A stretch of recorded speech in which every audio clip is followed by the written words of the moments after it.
TYT's got a new audio network, guys, and you're gonna love it. We got our existing shows, but on top of that, we've got a whole new slate of shows coming out that are in podcast form, including the Jimmy Dore Show.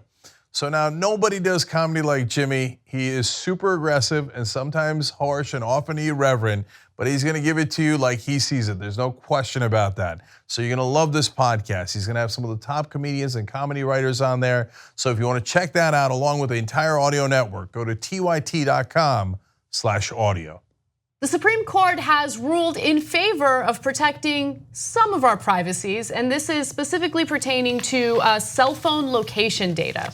So apparently, this Supreme Court ruling indicates that police who want to access that data need to do so after they obtain a warrant. In the 5-4 ruling, the court said police generally need a court-approved warrant to get the data, setting a higher legal hurdle than previously existed under federal law. The court said obtaining such data without a warrant from wireless carriers, as police routinely do, amounted to an unreasonable search and seizure under the US Constitution's 4th Amendment. So this case was brought forth by an individual who got arrested because of a string of robberies that he did commit. And the evidence used against him included GPS data from his phone. And so the argument was, well, there was no warrant obtained in order to get access to that data. And so it went all the way to the Supreme Court, and the Supreme Court ruled, okay, yes, police do need a warrant in cases like this. However, there is an exception being made for emergency situations. So this is a great ruling, and it was the 4 liberals and Chief Justice John Roberts, which is a little surprising, but very welcome. And the more he does this, the more that he would earn the right to say, hey, he just calls balls and strikes, as he said in his confirmation hearings, and is not doing it based on politics. I wish it was broader. It doesn't apply to a lot of the things that they could still search. Some business records they could still look at. They could certainly obtain warrants in an emergency situation. I'm sorry, they don't need to obtain warrants in an emergency situation, which is understandable. But there are some other cases too that they still have some broad powers. But this is really good because, first of all, if we cared about the entire Constitution, the 4th Amendment is an enormous part of that, and it's one of the provisions of the Constitution that protect us the most. So if the government, big government, is allowed to spy in on everything we do without any suspicion at all, well, can they find something you did wrong in your whole life if they chose to target you for whatever reason? My guess is yes, right? So the 4th Amendment prohibits that. You can't just go on fishing expeditions. You can't just target people. You have to have a reasonable suspicion.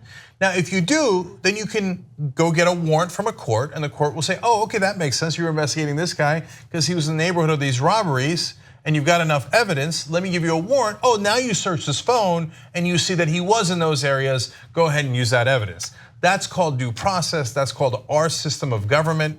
And the fact that they have enforced it here is almost a little shocking in this day and age. It's so shocking, right? I mean, when it comes to privacy issues, I feel like courts tend to rule against the American people again and again. And so, especially in this case, I mean, it's involving a man who did commit the robberies, right? And he was convicted of committing those robberies. By the way, just because of this ruling, it doesn't mean that those convictions will be overturned. He's still facing the consequences for what he did.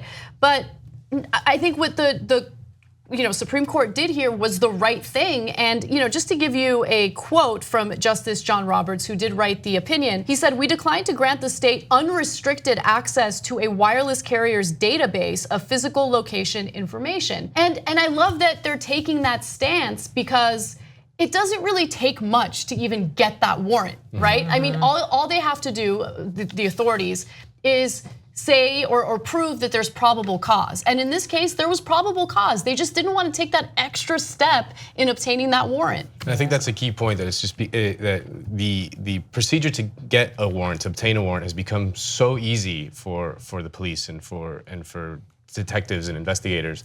That this ruling is certainly welcome, and it's a huge surprise. Robert swinging with the liberals like he did with Obamacare.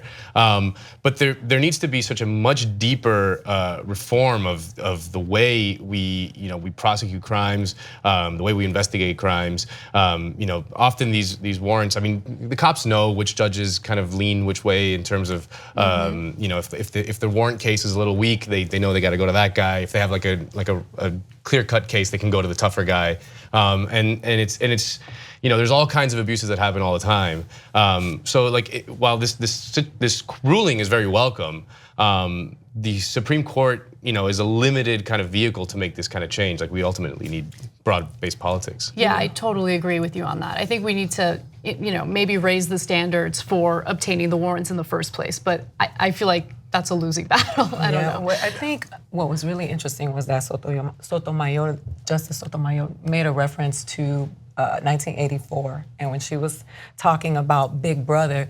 And I just think when I think about all of the things that are happening, like these kinds of things are one step in the fight away from it, because while we were distracted by the jacket, they were attacking healthcare, Medicaid and Medicare, and we really don't.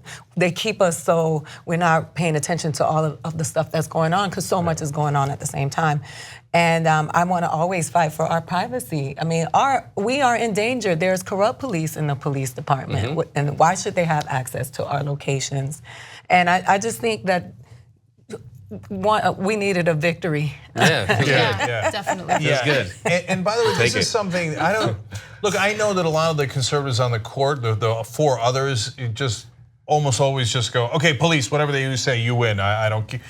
Clarence Thomas, I don't think was awake during any of the proceedings. But if you're a real conservative, you actually this is an issue that conservatives and progressives should agree on.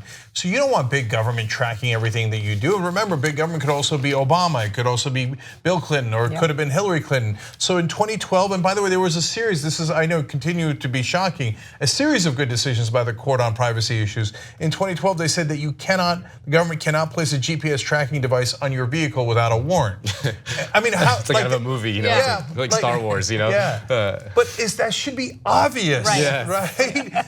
So yeah, you should be able to track a guy if you think he did a series of crimes and you have some evidence to indicate that. You need more evidence. That's how our system works. Then you go get a warrant and track them, right? But you shouldn't be able to put random devices on people's cars. Can you imagine if a Democratic president decided, these right wingers are problematic? You know what? I'm going to put devices on all their cars, track where they go, and if any of them go to a wrong place or to a wrong building for whatever reason, then I'm going to get them, right? That would be terrible. It's interesting though. I mean, maybe I'm not remembering it correctly, so correct me if I'm wrong.